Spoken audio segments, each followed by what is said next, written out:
अस्सलाम वालेकुम फ्रेंड्स, मेरा नाम है ज़हीर खान और मैं आपको वेलकम करता हूँ अपने चैनल ज़हीर बर्ड्स में। तो फ्रेंड्स, आज की जो वीडियो है वो हमारे एक सब्सक्राइबर की वजह से मुझे बनानी पड़ रही है। उन्होंने नेगेटिव कमेंट किया मेरी एक वीडियो के नीचे और कहा कि मेरे पास 200 पेयर हैं, यानी उनके पास 200 पेयर फिंचों के लगे हुए हैं। तो वो देखा करते थे दूसरे यूट्यूबर्स को और उन्हीं को फॉलो किया करते थे, लेकिन जब से उन्होंने मेरा चैनल देखा तो वो मेरे चैनल को फॉलो करने लग गए थे और मेरी कोई भी वीडियो स्किप नहीं करते थे। दूसरों की वो स्किप कर देते थे, लेकिन मेरी वीडियोस को वो स्किप नहीं करते थे और बहुत ज़्यादा अच्छे तरीके से फॉलो करते थे।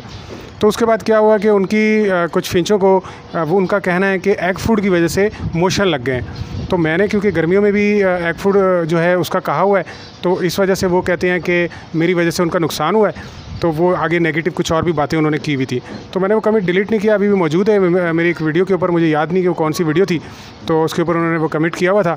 तो बहरहाल मैं उनका थैंक यू करूँगा, क्योंकि उनकी वजह से आज ये वीडियो बन रही है और सबको डिटेल के साथ इस टॉपिक पर डिस्कशन करने का और सीखने का, हम सबको सीखने का मौका मिल रहा है। तो फ्रेंड्स, इस तरह से होता है कि पानी क्या है, पानी एक ज़िंदगी है बर्ड्स के लिए। ठीक है, अगर पानी जो है वो ज़िंदगी है और किसी दोस्त के पास पानी के अंदर फिंचें डूबी हुई मरी हुई अगर उसको मिल जाएं और उसने इतना गहरा पानी जो है वो बर्तन के अंदर रख दिया हो और पट्टे उसमें डूब के मर गए हों, तो अगले दिन से वो पानी रखना बंद कर देगा, या वो कहेगा कि जो भी लोग पानी रखने का कहते हैं, नहलाने का बोलते हैं, वो लोग गलत हैं, ऐसा वो सोचने लग जाएगा। तो ऐसा नहीं है फ्रेंड्स, किसी भी चीज़ की ज़्यादती जो होती है या ओवरडोज जो होती है वो बर्ड्स के लिए नुकसानदेह होती है। तो फ्रेंड, मैंने एक डाइट प्लान बताया है और उस डाइट प्लान के मुताबिक आपने सेटिंग करनी है। और जब भी आप किसी को देखें, मैं क्या करता हूँ, मैं अपना जो सेटअप है, जो अपने सेटअप पर जो भी डाइट प्लान है या जो भी सेटिंग है, मैं वो आप लोगों के साथ शेयर कर देता हूँ। और जो अभी मौजूदा सेटअप है उस पर मैं जो कर रहा हूँ वही मैं आप लोगों के साथ शेयर कर रहा हूँ। तो फ्रेंड, मैं 3 पेयर से स्टार्ट करके मैं यहाँ तक पहुँचा हूँ और जो कुछ इस पहुँचने के रास्ते में मैंने जिन जिन चीज़ों से नुकसान उठाया, जिन जिन चीज़ों से मैंने फ़ायदा उठाया, वो सारी चीज़ें मैंने अपने व्यूअर्स और सब्सक्राइबर्स के साथ शेयर की हैं। ठीक है, जब बंदा शेयर करता है, एक नॉलेज शेयर कर रहा होता है, तो उसमें बहुत सारे पॉइंट्स ऐसे होते हैं कि वो शायद डिटेल में या मैं नहीं समझा पाता हूँ या आप उस तरह समझ नहीं पाते हैं और उसकी वजह से आपको कुछ नुकसान हो सकता है। तो उस नुकसान का एक मैं इलाज बता देता हूँ। जब कभी भी किसी भी दोस्त की आप वीडियो देखा करें तो उसमें आप ज़हन में रखा करें कि एक ट्यून इन और ट्यून बैक की एक फ़िलासफ़ी को समझा करें। ठीक है, एक ज़माने में हम लोग FM रेडियो चलाया करते थे और जो एक नॉब होती थी, उसकी नॉब कह लें या वेरिएबल कह लें या एक बटन कह लें, उसको हम घुमाया करते थे, उसको घुमाते थे और FM चैनल जो है वो ट्यूनिंग होती थी उसकी, और एक सुई आगे की तरफ चलना शुरू हो जाती थी। तो एक चैनल के पास जब वो पहुंचती थी तो थोड़ा बहुत उस पर साउंड आना शुरू हो जाती थी और थोड़ी बहुत नॉइस आना शुरू हो जाती थी। फिर हम उसको मज़ीद ट्यून इन करते थे और साउंड और बेहतर हो जाती थी। और एक वक्त आता था कि काफ़ी अच्छी साउंड आ जाती थी, लेकिन हम चाहते थे इससे भी अच्छी साउंड आ जाए, तो हम मज़ीद ट्यून इन करते थे और जो सुई है वो थोड़ी सी आगे जाती थी और फिर चैनल की जो साउंड आ रही होती थी वो बिल्कुल ख़राब हो जाती थी, उसमें बहुत ज़्यादा साउंड जो है ना नॉइस आना शुरू हो जाती थी। तो हम क्या करते थे, हम ट्यून बैक करते थे और वापस पीछे आते वक्त कभी कभी मेन पॉइंट से हम थोड़ा पीछे आ जाते थे, कभी हम आगे चले जाते थे, यहाँ तक कि हम एक ख़ास पॉइंट पे पहुँच जाते थे जहाँ पर एक बेहतरीन साउंड जो है वो अवेलेबल होती थी। थोड़ा बहुत उसमें साउंड भी होता था, ठीक है, 100% बेहतरीन आवाज़ जो है उस रेडियो में नहीं आती थी, लेकिन बहरहाल एक अच्छी साउंड हम वहाँ से ले लेते थे। तो कैसे लेते थे, ट्यून इन ट्यून बैक। ठीक है, तो अब कोई भी चीज़ आप अपने बर्ड्स को दे रहे हैं तो उसमें 2 चीज़ें हैं, हफ्ते में 2 दिन देना है, कितना कितना देना है, ठीक है, कितने कितने दिन देना है और कितनी कितनी मिकदार में देना है। तो ये 2 बातें हैं, इन दोनों बातों को आप ट्यून इन कर सकते हैं और ट्यून बैक कर सकते हैं। हफ्ते में आप 1 दिन दे सकते हैं, 2 दिन दे सकते हैं, 3 दिन दे सकते हैं। कोई भी सॉफ्ट फूड हो गया, एग फूड हो गया या कैल्शियम मिनरल, ये वाइटामिन्स वगैरह, ये सारी चीज़ें जो हैं ये हफ्ते में 1 दिन दे सकते हैं, 2 दिन दे सकते हैं और 3 दिन दे सकते हैं। ठीक है, 3 दिन से ज़्यादा देंगे बहुत नुकसान हो जाएगा, 3 दिन देने से भी नुकसान हो सकता है, लिहाजा एक दरमियान में रखें, 2 दिन का रखें तो ज़्यादा बेहतर रहता है। तो ट्यून इन ट्यून बैक इसको आप करते रहें, प्लस उसकी जो मिकदार है उसको आप सेट करके रखें कि आपने एग फूड देनी है अपने बर्ड को, तो आपने इतना देना है कि वो 5 घंटे में 6 घंटे में अच्छी तरह से बर्तन को खाली कर दें, बिल्कुल बर्तन साफ़ सुथरा हो जाए, शाम को आके वो प्लेट वापस निकालनी ना पड़े हमें। ठीक है, अगर निकाल लेंगे तो अच्छी बात है, लेकिन मैनेजमेंट के हिसाब से, टाइम मैनेजमेंट के रूल के मुताबिक अगर आप उसे ना निकालें और बिल्कुल साफ़ सुथरी वो पड़ी रहे कॉलोनी के अंदर तो अच्छी बात है, वो भी अच्छी बात है। ठीक है ना, तो आपने ये सेटिंग रखनी है। आपने भर के रख दिया एग फूड या सॉफ्ट फूड या ग्रीन फूड या कोई बॉयल राइस रख दिए या कोई भी सॉफ्ट फूड। देखिए सॉफ्ट फूड क्या होता है, सॉफ्ट फूड एक बड़ी कैटेगरी का नाम है, ठीक है, मेन कैटेगरी का नाम है। उसकी सब कैटेगरीज़ हैं।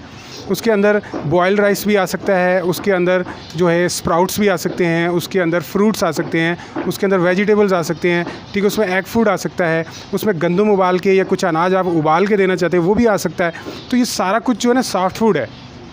अब आप दे रहे हैं फ्रूट्स दबा के दे रहे हैं, ठीक है, इधर से तरबूज खरबूजे ये वो आपने रखे हुए हैं, उधर से आपने जनाब ग्रीन फूड भी मेरी डाइट के मुताबिक आप दे रहे हैं, प्लस आपने एक आधा पौधा भी रखा हुआ है अपने कॉलोनी के अंदर, ठीक है। मेरे भी बर्ड्स को जो है ना मोशन लग गए थे, तो हुआ ये था कि मैं यहाँ से पौधे निकाल के रख देता था। ये जो सदाबहार है ना, इसको बड़े शौक़ से खाती हैं मेरी फिंचें जो हैं, आदत पड़ गई है इनको, पूरा एक एक पत्ता चट कर जाती है। इसी तरीके से जो 9 AM का जो प्लांट होता है उसमें छोटी छोटी पत्तियाँ लगी होती हैं, जो सुबह सवेरे फूल खिलते हैं और शाम को बंद हो जाते हैं। सुबह 8 से 9 बजे उसके फूल खिलते हैं, इसलिए उस प्लांट को हम 9 AM प्लांट भी कहते हैं, ऑफिस प्लांट भी कुछ लोग कहते हैं, और भी बहुत सारे नाम हैं। उसको बड़े शौक़ से ये खाती हैं। उसके अलावा मैं इसमें आपने मेरी एक वीडियो देखी होगी, मैं लूसन जो है एक बर्तन के अंदर इसमें रखा करता था। तो एक दिन मेरी वालदा यहाँ ऊपर आई हुई थी, उनको मैंने वो प्लांट दिखाया तो वो कहने लगी ये तो लूसन ही नहीं है, ये मतलब पता नहीं क्या है, ये कुछ और है, मगर ये लूसन नहीं है। तो उन दिनों में ना उसकी शक्ल भी थोड़ी सी बदल गई थी, थोड़ा पक गया था वो जो लूसन था, और पक के उसका जो है ना फूल निकल आए थे और वो थोड़ा अजीब सा हो गया था। तो मेरी वालदा नहीं मान रही थी, तो मुझे अभी तक कंफर्म नहीं है कि वो वाकई लूसन था या लूसन की कोई नस्ल में से कोई पौधा था। बहरहाल उसको बहुत शौक़ से मेरे परिंदे खाया करते थे। उधर से मैं देता था, यानी छोटी खिड़की से मैं देता था अपना जो प्रॉपर जो डाइट प्लान के मुताबिक सॉफ्ट फूड देता था, ग्रीन फूड देता था, और इधर बड़े गेट से मैं पौधे अंदर रख देता था। तो पौधों को भी वो चट कर रही होती थी, उससे भी खा रही होती थी, तो ओवरडोज़ हो रही थी ग्रीन फूड की। तो उस ओवरडोज़ की वजह से कुछ बर्ड्स को मोशन लग गए, ठीक है। तो इसका ये मतलब नहीं है कि जी ग्रीन फूड देना ही नहीं चाहिए या एग फूड देना नहीं चाहिए। देखें, बड़े बड़े यूट्यूबर्स हैं वो रेकमेंड करते हैं कि एग फूड जो है सर्दी हो गर्मी हो अपने बर्ड्स को लाजमी दें।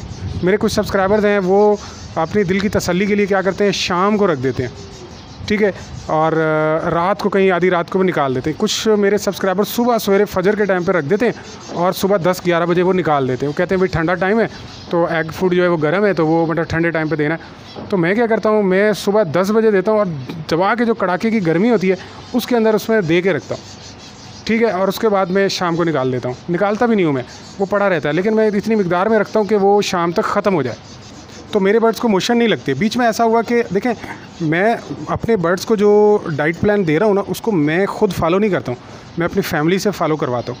मैं अपनी फैमिली को समझा देता हूँ मैं ऐसे ऐसे करके आपने चीज़ें देनी है और इतनी इतनी बार देनी है।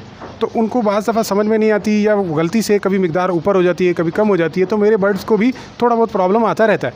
ऐसा नहीं कि प्रॉब्लम नहीं आता, ठीक है ना। तो मेरे बर्ड्स जो हैं उनको भी मोशन कभी कभार लगते हैं, तो मैं फ़ौरन से ट्यून बैक कर देता हूँ और अपने जो फैमिली मेम्बर्स हैं, जो टीम मेम्बर्स हैं, उनको थोड़ा सा मैं डांट डपट कर देता हूँ, तो वो फिर प्रॉपर तरीके से दोबारा से चीज़ों को देना शुरू कर देते हैं। मसलन बीच में ऐसा हुआ है कि एक दफ़ा उन्होंने दबा के बड़ी बड़ी थाल भर के रखना शुरू कर दिए, और वो जनाब शाम को भी भरे हुए हैं और रात तक वो पड़ा हुआ है, वो दबा के खा रहे हैं, और उससे भी उनको मोशन लगे बीच में। तो इस तरीके से आपने सॉफ्ट फूड रखना है, एग फूड रखना है, जो भी चीज़ रखनी है कि मतलब जितना उन्हें ज़रूरत हो, 4 घंटे 5 घंटे 6 घंटे के अंदर अंदर वो उसको चट करके बिल्कुल साफ़ कर दें, प्लेट खाली कर दें। इतना आप रखेंगे, आपके बर्ड्स को इंशाल्लाह मोशन नहीं लगेंगे। अगर लग रहे हैं तो थोड़ा सा और कम कर दें आप, ठीक है। तो ट्यून बैक ट्यून इन की फ़लसफ़े को जहन में रखना है आपने। तो फ्रेंड्स, किसी भी मसले की सलूशन जब हम बायोलॉजी के अंदर निकालते हैं तो बायोलॉजिकल मेथड के ज़रिए से निकालते हैं, ठीक है। साइंस के अंदर अगर हम कोई प्रॉब्लम सॉल्व करते हैं तो उसको हम कहते हैं साइंटिफिक अप्रोच या साइंटिफिक मेथड। एक प्रॉब्लम आया कि भाई परिंदों को मोशन लग रहे हैं, डायरेक्ट हमने नतीजे पे पहुंच गए कि भाई इस वजह से निकल रहे हैं, तो ये एक गलत तरीक़ेकार है। सबसे पहले ऑब्जर्वेशन करें, उसके बाद डिडक्शन करें, यानी गैस करें कि भाई क्या क्या हो सकता है, और डिडक्शन के बाद आपने कुछ एक्सपेरिमेंट्स करने हैं, एक्सपेरिमेंट से कुछ आपके पास रिज़ल्ट आने हैं, रिज़ल्ट से आपने मज़ीद एक्सपेरिमेंट करके उस रिज़ल्ट को कन्फर्म करना है, कन्फर्म करके आपने पहुँचना है एक लॉ तक, LAW लॉ, यानी कि कानून। तो 5 स्टेप के अंदर जो चीज़ हमें करनी है वो हमें एक ही स्टेप में कर देते हैं कि भाई ये प्रॉब्लम आया है और ये जी लॉ है, ये हमने एग फूड नहीं देना है और एग फूड की वजह से ये प्रॉब्लम आ गई है। अगर हम ऐसा करेंगे तो अपना ही नुकसान करेंगे, ठीक है। एक तरफ खड्डा हो और एक तरफ जो है मैदान हो, तो हमें किस तरफ जाना चाहिए? यकीनन खड्डे की तरफ नहीं जाना चाहिए। खड्डा ये है कि एग फूड नहीं दें और परिंदे जो हैं वो मरे हुए बच्चे आपको अगले दिन सुबह सवेरे बाहर पड़े हुए मिलेंगे, छोटे छोटे बच्चे मरे हुए सूखे हुए और वो मटकियों से बाहर पड़े हुए मिलेंगे आपको। अगर आप ऐसा चाहते हैं तो एग फूड ना दें, ठीक है, वो डायरेक्ट मौत हो रही है। इस तरफ थोड़े बहुत मोशन लग रहे हैं, आप ट्यून बैक करके मोशन को रोक सकते हैं, लेकिन वो जो मरे हुए बच्चे बाहर आ रहे हैं उसको आपको रोकना बहुत मुश्किल हो जाएगा। तो इसलिए मैं रेकमेंड करूँगा कि आप एग फूड गर्मियाँ हों सर्दियाँ हों अपने बर्ड्स को लाजमी दें। ठीक है, ये मैं तब कह रहा हूँ जब मैंने इसको आजमा के देख लिया है। ठीक है, थोड़ा सा कम कर दिया करें अगर आपको लगता है आपके बर्ड्स जो हैं वो मोशन लग रहे हैं, उनको आदत नहीं है, तो बस ट्यून इन ट्यून बैक के फ़लसफ़े को आप चला के रखें। तो फ्रेंड, ये थी हमारी आज की वीडियो। उम्मीद है कि आपको पसंद आई होगी। लाइक करना और शेयर करना मत भूलिएगा, और अगर आप हमारे चैनल पर नए हैं तो सब्सक्राइब भी कर दीजिएगा, और साथ में सारे सब्सक्राइबर्स उस सब्सक्राइबर को थैंक यू कर दीजिएगा जिसने ये कमेंट किया था। तो मिलते हैं नेक्स्ट वीडियो में, तब तक के लिए अल्लाह हाफ़िज़।